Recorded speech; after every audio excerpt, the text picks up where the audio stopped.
Welcome to the Ego versus EQ and You podcast, where we discuss the key aspects of emotional intelligence and ways to apply it in everyday living. Now let's work together to make common sense more common. Welcome back to the podcast. We are continuing our Versus series, and to do that, I have invited my two work besties, Steve Friedline and Angela Baer, to join me in the conversation. Thanks. Welcome back. Thank you. Always fun to have you guys here. So I thought today we could talk about the dynamic of assertiveness versus empathy. Two big critical skills that we need to have. And I think for most people, they are somewhat lopsided. You're either heavier on the assertiveness side or heavier on the empathy side. And we could talk maybe a little bit about why that might be. But I think we all have to kind of reflect on which side of that scale do I tend to fall on most often. Yes. Which behaviors do I frequent Yes. most often? And you're absolutely right. You know, we talk about balance so much, but I think it's all important where these two are concerned. Mm-hmm. And, the idea of being supportive of someone and empathic can be a very significant part of who we are in terms of our effectiveness, but sometimes we also need to be very clear and courageous and say what's on our minds, even though it's uncomfortable, and that's where assertiveness comes in.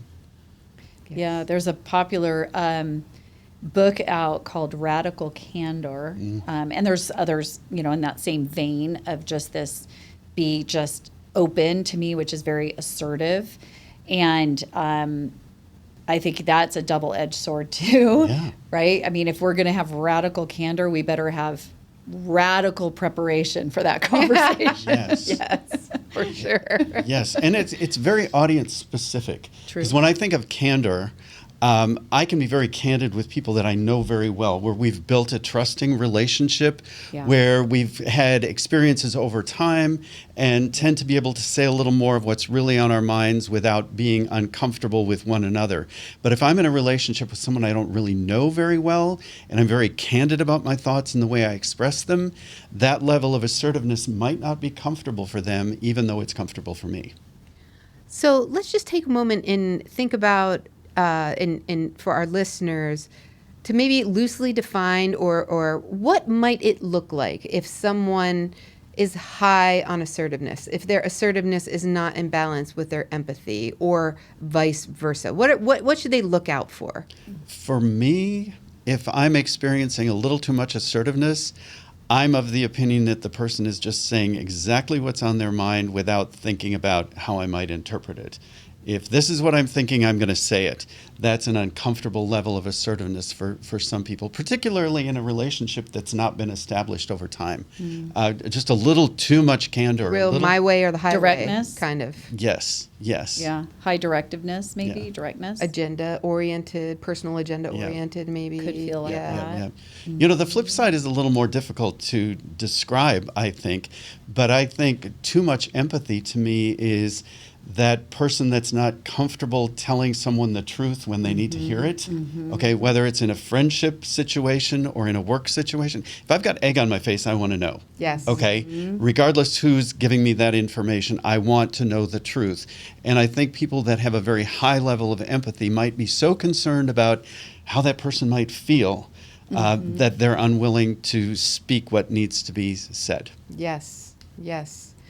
There's a saying that I heard once, and it really resonated for these two particular skills.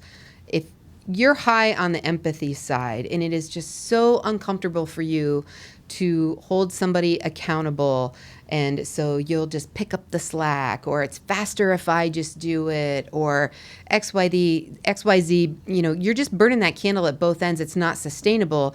And essentially, they say, don't set yourself on fire to keep everyone else warm, because then when the fire goes out, everyone's going to freeze. Mm-hmm. Yeah. You're not realizing that you're putting something Jen says all the time, are you putting your level of comfort above the best interests of the other person. Yeah, exactly. And sometimes you'll hear people say, well, if that was the truth and I needed to hear it, why didn't you tell me before? Yes. Probably because that other person is so empathic and so little on the assertive side. Yes, I agree. I think there's real downsides to either side being out of balance with the other. And I think we think often of, well, the high empathy is better. It's better to have that empathy for someone else, but too much empathy can hurt us as much as not enough empathy. Yeah. To me, the balance creates the basis for trust. The people I trust the most, the people who are my best friends, will be honest with me when I need to hear the truth, but they'll be there to support me when I need someone to listen to what I have to say and be empathic.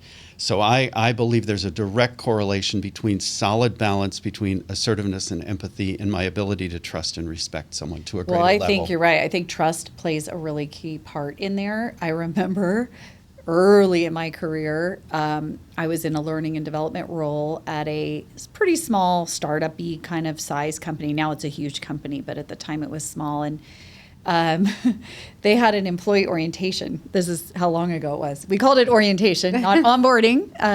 And one of the things that they did is they had each new employee or a group of new employees when they started sit in with the CEO, which on its face, and it was designed by HR, sounded great, right? Get to know the CEO and have a meet and greet kind of thing.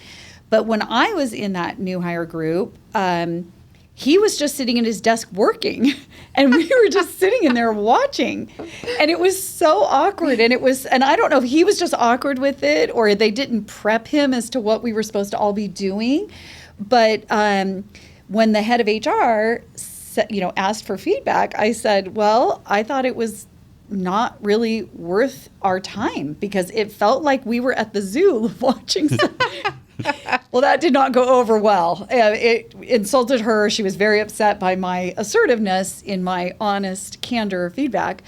And it really taught me a lesson early in my career that, here I was assuming we had a high enough trust relationship and that our mutual goal, which was to have a good orientation program, was the same. And so she could handle this really blunt feedback. But clearly it backfired on me, and I heard about it from my boss. Oh, no. So it came through the food chain back down to me. And my boss at the time, who was one of my best bosses ever, Ron Hill, he said very kindly, he had a lot more empathy and said, Jen, let's talk a little bit about your audience and how you might have rephrased that, because your feedback is valid and I think you need to share it. But the way you share it is the key. I'll never forget that. It's a great story. That is Great story. I think an important aspect of what we're talking about here too, okay, if I know I need to be more empathic or if I know I need to be more assertive, this isn't about making a massive life change. This is about making minor adaptations. If I need to be more assertive, what are those situations I can speak out when I would typically hold back? And what are some of the things that I might be comfortable saying just to transition into a little more assertiveness? But I think if we're looking to find more balance, we're looking for those little details that we might change a little bit in terms of frequenting certain behaviors that are typically uncomfortable for us. Yes. And as a leader, I kind of feel like the balance of empathy and assertiveness is one of the most powerful tools in your toolbox because the assertive, you want to be able to have the humility, the human aspect of it. Like, we're working together. I understand something is going on where you might need some extra support, extra help, and I'm here to help support you. But we still have a mission. We still have a job to do. We still got to keep the train going down the tracks. So if you can find that balance, and people, engaged employees, and I don't want to go down the whole rabbit hole of engagement here, but engaged employees want to be held accountable. Yes. They want the feedback that they're not doing something wrong. And we do it with our kids. We have no problem telling our children if they're misspelling something or if they're not doing math the way they're supposed to be doing math. But for some reason, once we cross over into adulthood, it turns into not feedback, but like criticism. I feel like it's sometimes received as criticism. And those with very, very high empathy, they really pull away from that. And so, you really want to examine that balance and see the areas where maybe culture also matters. We have one client that really prioritizes empathy, and they had one assertive person who was like blowing them all out of the water. They were like, who is this guy? But he was getting things done. And playing a really critical role. Very critical role. Right? Because he was bringing up things that no one else wanted to say. Yes. And that's when then you run into, well, it's worked fine for the last 20 years. Why should we? And it's like, well, you think it's been working fine for the last 20 years, but maybe it's just because nobody has ever called out the other reasons that it's not. Yeah. Bring that to the table. It's important. It's important for growth. Yeah. Well, and I think the other challenge with not having the assertiveness to go with the empathy is I see people who don't have good boundaries. And so with that high empathy, they're often good listeners. They're the one people want to go to talk things out or vent to. And now they're taking on all of this emotional stories and hardships. And if they don't have the good solid boundaries to say, today is not a good day for me, they feel bad saying that, so they just open themselves up every single time. And I always want to say, okay, you can have that empathy, but have the assertiveness to say, I need to have a boundary here. I only have 5 minutes today, and we'll have to pick this up later. Or have you tried any of the things we talked about last time? Let me know once you've done that, and then we can talk again. Yeah. Because the boundaries are in leadership or in life. Yeah. We have to have some of that, especially if you have high empathy. Yes. Maybe another way to talk about the balance is to say a balance of what I want to say versus what you need to hear.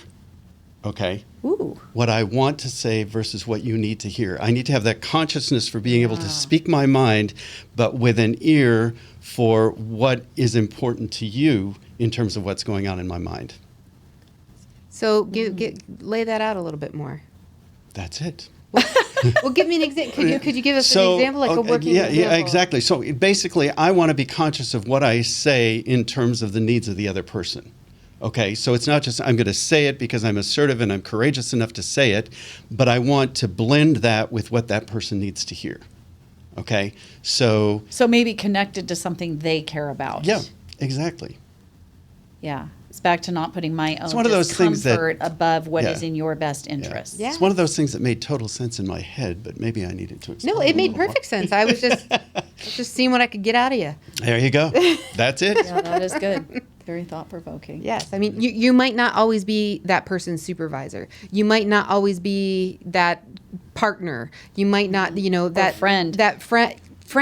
Perfect. You can burn through friends really fast. Absolutely. Yes. So, it's important. People need to hear that. And I know personally, I have friends in my life who I know are always going to say, that looks great, or that's a great idea, or blah, blah, blah, blah. Do I go to those friends when I need to make a really important decision? I don't know about the two of you, but I'm going to go to the person that just is going to tell me how it is. Like, they don't care about my feelings. But everybody's not that way. And granted, there's half of the population, doesn't want their feedback like that. It needs to be tempered, the message, I think, for the recipient, for sure. So, you don't always want to just lay it out on the plate, bare bones. But temper the message, like Steve said, to be what you want to say combined with, Well, and I think you make a good point. You need to have people in your life that are both of those things, right? The ones that will tell you what you want to hear when you need to hear it, but also the ones that will be real with you and give you the other side of things that you might not be seeing yourself. Yes. And we need both in our lives. We can't gravitate or bias to one side or the other. Yes. Exactly. Yep. Well, now that we've solved all the mysteries of the universe. Yeah, well, yes, in 14 minutes. All right. Well, thank you for listening to this episode. We hope you've left with some ideas and tips, and it's been thought-provoking. Feel free to reach out to us with feedback or ideas for future shows or other verses in our series here that you'd like to have us explore. You can reach us at podcasts@jentricani.com. Thanks for listening, and we'll catch you next time. Thanks for joining us today on the Ego versus EQ and You podcast. If you liked this episode, be sure to follow us or subscribe on your favorite podcast platform, and please share our show with others. For questions or future topic suggestions, please email us at podcast@jenshirkani.com. Until next time, keep using your EQ and show ego who's boss.